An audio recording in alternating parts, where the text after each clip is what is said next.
What if the same nation that celebrates freedom, waves flags of independence, and sings of liberty is also the one chaining human beings, selling them like property and denying them the most basic rights? What if the loudest voice preaching democracy is built on the silence of millions in suffering?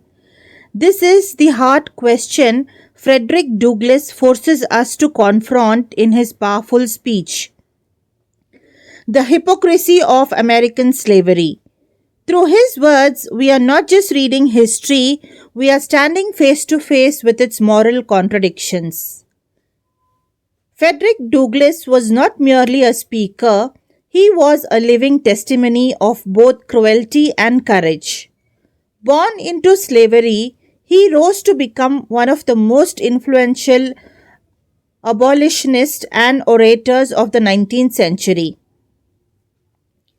His speech, commonly associated with his famous address, "What to the Slave is the 4th of July," exposes the brutal irony of a nation celebrating independence while millions of African Americans remained enslaved. In this speech, Douglass challenges the illusion of national pride.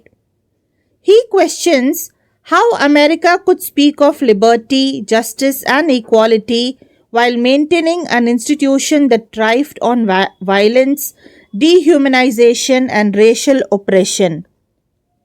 His language is passionate, sharp, and deeply moral, making this speech not only a historical document but a timeless critique of injustice. Douglass begins by addressing the celebration of American independence.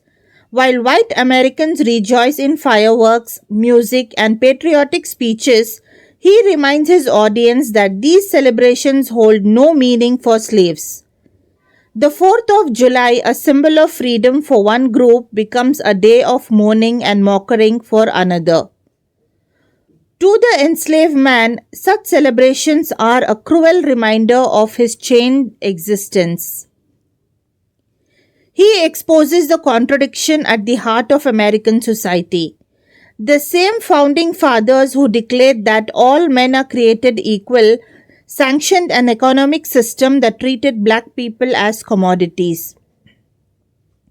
Families were torn apart, bodies were whipped, and lives were controlled under laws designed to protect the oppressor, not the oppressed. Douglass argues that this system is not only politically wrong but morally sinful. His words strike at the core of American Christianity as well.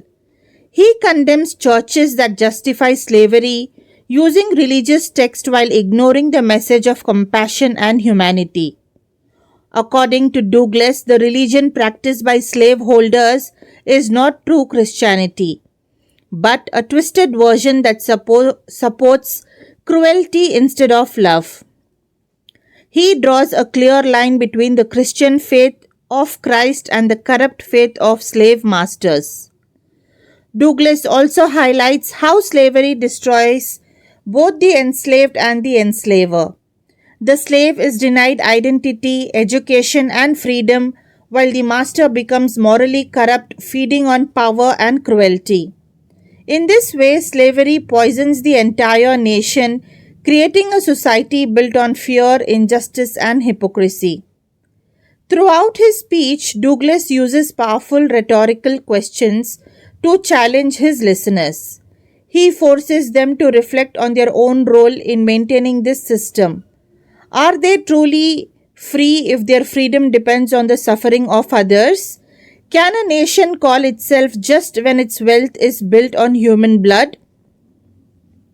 He argues that America has the knowledge and capacity to change, yet chooses comfort over conscience.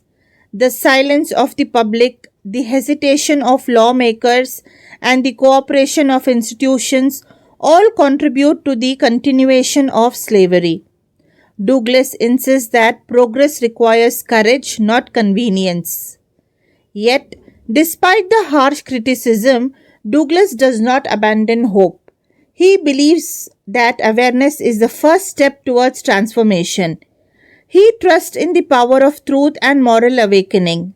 His speech becomes both an accusation and a call for reform. Through his fiery language, Douglas transforms pain into power. He does not speak only as a victim, but as a voice of justice, demanding that America live up to its own ideals. He demands consistency between words and actions, between principles and practice. The hypocrisy of American slavery is more than a speech. It is a mirror held up to a nation. Douglas reveals the uncomfortable truth that freedom cannot exist alongside oppression. His words challenge not only the America of his time, but every society that speaks of equality while tolerating injustice. His voice carries a timeless message. Liberty is meaningless unless it includes everyone. Justice cannot be selective, and progress cannot be built on denial. Douglas reminds us that true patriotism is not blind praise, but the courage to confront wrongdoing and demand change. Even today, his message remains relevant. Whenever inequality exists, whenever rights are denied, whenever silence replaces action, the spirit of Douglas echoes through history, urging humanity to rise higher.